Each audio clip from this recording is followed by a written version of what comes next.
One of the things I've noticed time and time again is that whenever I talk about the relationship between responsibility and meaning, the crowds that I'm talking to go silent. Say, look, you need a meaning to sustain you through the vicissitudes of life. Okay, well, try to debate that. It's like, is life painful? Yes. Is it anxiety provoking? Yes. Is it uncertain? Yes. Is it painful beyond bearing sometimes? Yes. It's difficult. Everyone agrees about that. Now, they might disagree about how difficult, but that doesn't matter. That the central point holds. Okay, what if you think that's all pointless? Well, that doesn't seem very helpful. Okay, so you need a sustaining meaning. Well, where do you find that? Well, you generally find it in responsibility to yourself and to other people. And people ask themselves those questions when I'm talking, because I ask them to ask themselves those questions, and that's the answer. Well, what's meaningful? Well, I have a meaningful relationship with my father. I have a meaningful relationship with my wife.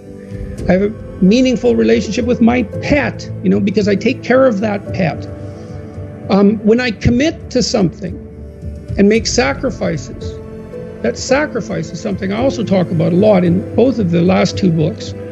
If something's valuable, you'll make sacrifices to attain it. And that discovery of sacrifice, I think that's what separates it's one of the primary factors separating human beings from animals.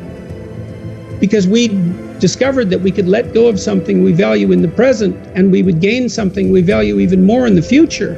We acted that out dramatically in all sorts of strange ways over thousands and thousands of years before it was formalizable psychologically. But it's a massive discovery. I can forego gratification in a particular way and benefit in the future. So I can share the proceeds of my hunt. And I store up future food in the form of reputation and the favors I'm owed now by other people. It's a massive discovery.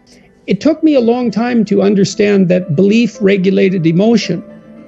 So what happens is that if you act out your identity, if you act out your beliefs in the world, and what you want doesn't happen, what happens is that your body defaults into emergency preparation for action.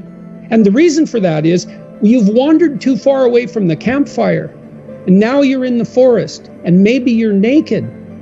And so what do you do then? And the answer is, well, you don't know what to do.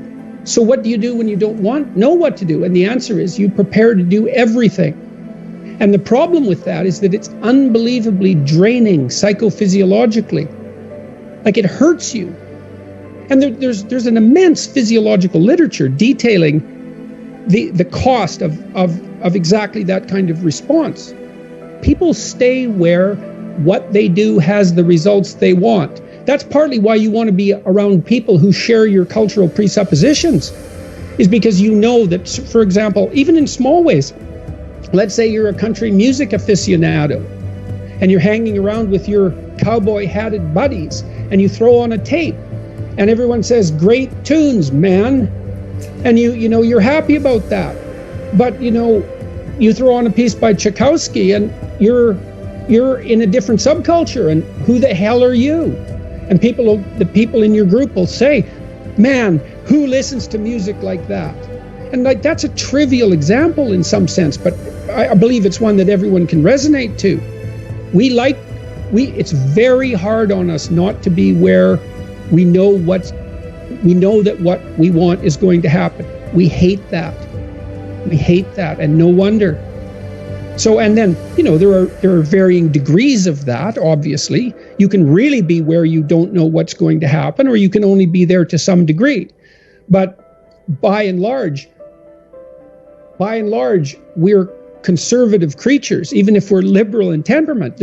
We can't tolerate that much uncertainty. And you might ask, well, why? And the answer is, well, because you can be hurt. Pain, you can be damaged, you can become intolerably anxious, and you can die.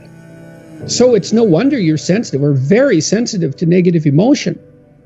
And so our identities, functional identity regulates your emotion, but you do that in concert with other people. In the first chapter of the new book, Beyond Order, the rule is don't casually denigrate social institutions or creative achievement. That's that balance again. I make the case that most of your sanity is socially distributed. And what I mean by that is, well, let's say that you know how to behave. You're well socialized. You can play with others. Now, I said already in this conversation, if you didn't learn to play with others between the time you were 2 and 4, you will never learn.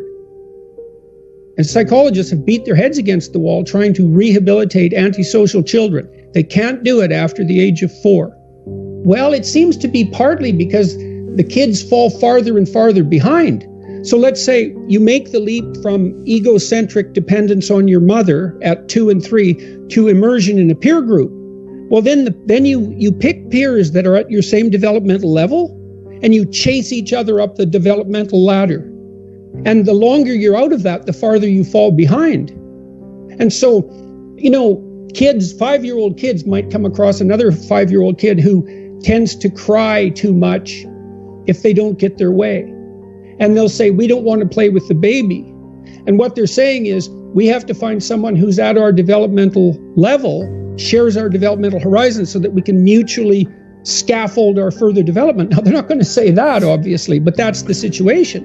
And kids test each other out when they first meet. So do adults. Game. Can you play? Are you playing at the same level as me? I'm playing my game at the level that will further my development. Can you play along with me? If not, well, maybe you're lower in status and I can pull you up as a mentor. Maybe you're higher in status and I can learn from you. But if you're a peer, we can play together. Anyways, if you're acceptable to your peers and you behave well, they'll accept you.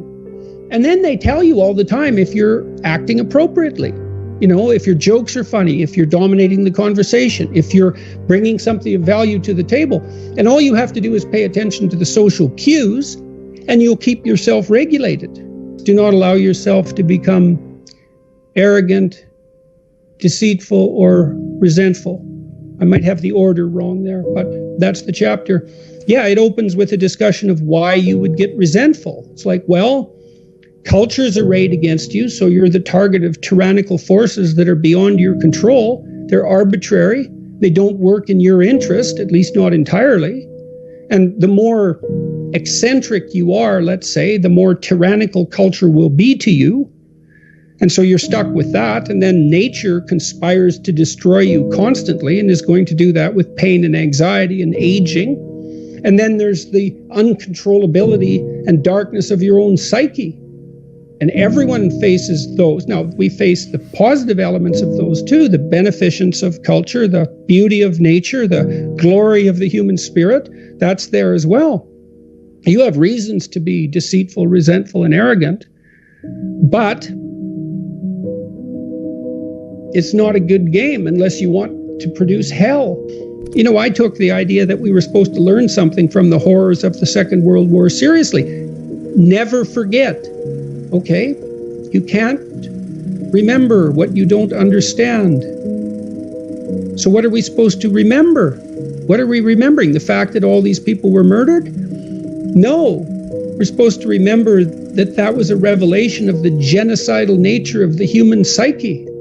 That's partly why I'm so impressed, let's say, with the story of Cain and Abel. I dealt with that in my biblical lecture series and in my writings. The first two human beings, according to the book upon which our culture is predicated for better or worse, the first two human beings, brothers, the adversary and the hero, the archetypal adversary and the hero, put right at the beginning of that amazing book. It's the beginning of history. Cain's sacrifices are rejected by God. Okay, well, how do we understand that? That's easy once you know the key. You make sacrifices to make the future better. Well, what if that doesn't pay off? Well, think about that. You know what that's like. You endeavor to do something, and it doesn't work. You're not appreciated for who you are. You fail. Maybe you failed despite your best efforts. Well, are you rejected by God? Well, it's as if you're rejected by God. Does it make you resentful? Does it make you bitter? Does it make you want to pull down the successful? Does it make you want to pull down the successful out of spite? Does it make you want to pull down the successful out of cosmic spite? The answer to that happens to be yes. You shake your fist at God. You say, I'm going to harm those whom you blessed. And no wonder. It's no wonder. You know, it's harsh that the rewards of life are indiscriminately distributed. It's hard on everyone. But it doesn't help. It doesn't help to become bitter. And it's not like I don't understand the temptation. I mean, I think part of the reason I get away with being so bloody preachy is because I'm talking to myself. You know, it's not like I don't put myself in the boat of the damned and lost. We have to strive not to be wretched. There's something that doesn't seem fair about that. Why couldn't we just be happy being who and what we are? Why is it that we're punished if we don't strive? Well, I don't know. We're negentropic organisms, right? I mean, we have to maintain this incredible complexity in the face of a dissipating universe. It requires effort. It's the second law of thermodynamics, I believe. That's why we have to strive. Well, why is the world constituted that way? I guess it's an infantile paradisal wish in some regard. Couldn't we just be rewarded for who we are? I can understand that. But I don't think that it works. I don't think that's how things function like that. And I don't think probably in the final analysis we really want them to.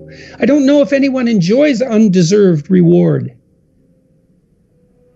You know, it feels kind of creepy, doesn't it, to be rewarded for something you didn't do?